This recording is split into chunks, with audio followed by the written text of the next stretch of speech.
तो एक बार उनको उपदेश दिया, तुम्हारा मंगल किस बात में है, किस बात में मंगल है।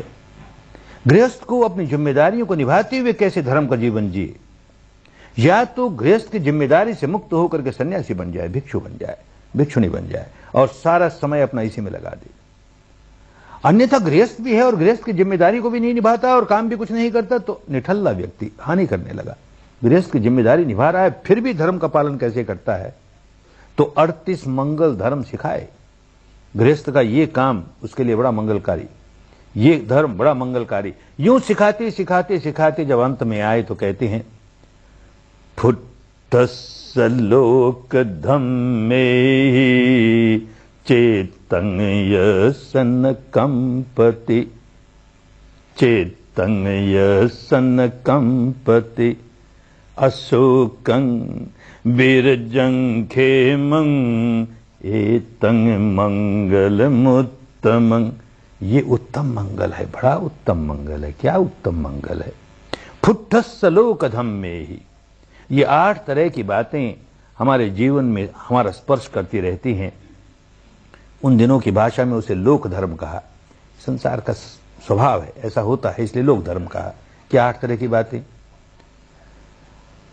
सुख भी आता है, दुख भी आता है, लाभ भी होता है, हानि भी होती है, यश भी होता है, निंदा भी होती है, जीत भी होती है, हार भी होती है। ये इस तरह की द्वंद्वमयी बातें जीवन में आती रहती हैं। ये द्वंद्वमयी बातें जीवन में स्पर्श होती हैं। चित्तं कंपति, जिसका चित्त कंपित नहीं होता, उससे अपनी समता नहीं खोता, संतुलन बनाए रखता है, चाहे जो कुछ आए, चाहे जैसा आए।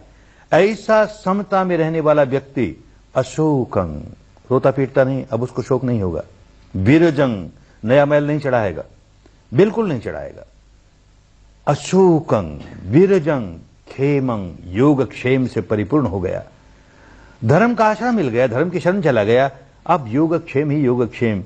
एतंग मंगलम उत्तमं, ऐसा उत्तम मंगल हर गृहस्थ प्राप्त कर सकता है। काम करना पड़े, किसी के भरोसे छोड़ दे, कोई बुद्ध कर देगा, कोई महावीर कर देगा, कोई राम कर देगा, कोई ईश्वर कर देगा, कोई अल्लाह मियां कर देगा, हमसे तो नहीं होता, हम तो गृहस्थ, हम कैसे करें, तो भाई सारा जीवन खो देगा अपना। गृहस्थ हैं, कठिनाइयां हैं, बहुत सी जिम्मेदारियां हैं, इसलिए हम उतने उन्मुक्त होकर के उतना समय नहीं दे सकते जितना कि एक भिक्षु दे सकता है, एक भिक्षुणी दे सकती है। तो जितना दे सकते हैं उतना समय देकर के अपने जीवन को सुधारें, अपनी मुक्ति के मार्ग पर चलें। कदम कदम कदम चलते हुए देर सबेर पहुंच ही जाएंगे। बात समझ में आनी चाहिए। तो स्वयं भी सारे जीवन भर खुद भी तो यही किया, समता में कैसे स्थापित रहें, चाहे जैसी अवस्था हो। समता में स्थापित हुए कि नया दुष्कर्म बनाएंगे नहीं, नया संस्कार बनाएंगे नहीं, पुराने उखड़ते जाएंगे, उखड़ते जाएंगे, उखड़ते जाएंगे। आगे चलोगे इसी रास्ते पर बढ़ते बढ़ते खूब समझ में आएगा, खूब समझ में आएगा। आग लगी है, ईंधन पड़ा है और आग लगी है उसमें, हम उसमें नया नया ईंधन डालते चले जाएंगे तो जो नया ईंधन डाला वो जलेगा। पुराना ईंधन का ढेर तो ऐसे ही पड़ा है, नया जला जा रहा है और डाले जा रहे हैं, वो अंत कैसे आएगा उसका। हम नया ईंधन डालना बंद कर दें तो आग तो जला देगी, जितना ईंधन पड़ा है उसे जला देगी, सारा जलावन जल गया, छुटकारा हो गया, आग अपने आप बुझ जाएगी। हम नया नया दिए जाएंगे तो कैसे छुटकारा होगा।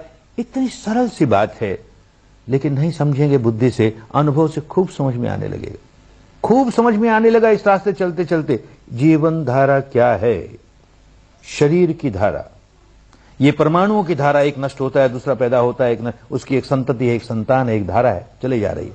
ऐसे चित्त की धारा, एक नष्ट होती है दूसरी आती है, एक नष्ट, ये चित्त की धारा, ये शरीर और चित्त की मिली जुली धारा, ये जीवन धारा। कैसे चलती है जीवन धारा। इसे कोई आहार मिलना चाहिए, आहार मिलती है तो चलती है। शरीर की भौतिक धारा को भौतिक आहार मिलना चाहिए तो चलेगी, नहीं तो बंद हो जाएगी। ऐसे चित्त की धारा को चैतसिक आहार मिलना चाहिए, नहीं तो बंद हो जाएगी। एक उदाहरण से समझें, ये शरीर की धारा, इसको शरीर का आहार भौतिक आहार मिलना ही चाहिए। 2 वक्त भोजन करते हैं, मन में आया कि नहीं करेंगे, आज उपवास करेंगे, नहीं किया, उसको आहार नहीं दिया, नहीं दिया तो मर नहीं गई, अभी चल रही है। 2 दिन नहीं दिया, 1 महीने नहीं दिया, 2 महीने नहीं दिया, उपवास करते ही गए, 2 महीने 3 महीने 4 महीने, फिर आगे जाकर तो मरी गई, शरीर मरी गया। तो क्या हुआ भाई, जब आहार नहीं दिया तो ये शरीर धारा कैसे चली इतने दिनों तक, कैसे चली। पुराना आहार भीतर पड़ा है ना, पहले जो भौतिक आहार दे रखा था वो चर्बी वर्बी के रूप में भीतर है, अब उसे खाया जा रहा है और उसी के सहारे ये शरीर की धारा चल रही है, वो भी समाप्त हो गया, बात ही खत्म हो गई, धारा समाप्त हो गई। ठीक इसी प्रकार चित्त की धारा हमारे संस्कारों से चलती है। संस्कार डाला कि नया विज्ञान पैदा हुआ, संस्कार डाला कि नया विज्ञान पैदा हुआ, प्रतिक्षण संस्कार डालते हैं नया विज्ञान पैदा होता है। संखार पच्चया विज्ञान, संखार पच्चया विज्ञान। हमने हाथ खींच लिया, हमने नया संस्कार बनाते, अब कैसे चलेगी ये धारा, फिर भी चलती है, कैसे चलेगी। तो हमने जब हाथ खींच लिया, नया संस्कार नहीं बनाया, तो कोई न कोई पुराने संस्कार को अपना सिर उठाना पड़ा। जो संग्रह पुराना है उसने सिर उठाया, फिर एक नया चित्त बना, फिर हमने कोई नया संस्कार नहीं बनाया, पुराने संस्कार ने सिर उठाया। इस प्रकार उपज्जित्वा निरुज्झन्ति, उपज्जित्वा निरुज्झन्ति, एक पर एक संस्कार सिर उठाते हैं, नष्ट होता है, नष्ट होता है।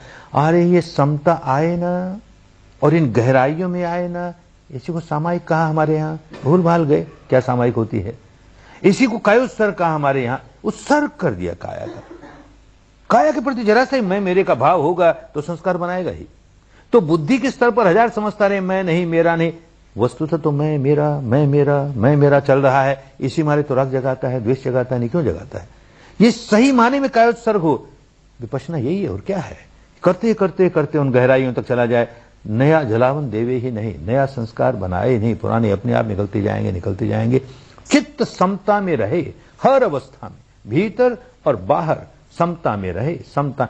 इस व्यक्ति ने यही किया, मुक्त हो गया और सारे जीवन भर एक उदाहरण पेश किया किस तरह से आदमी हर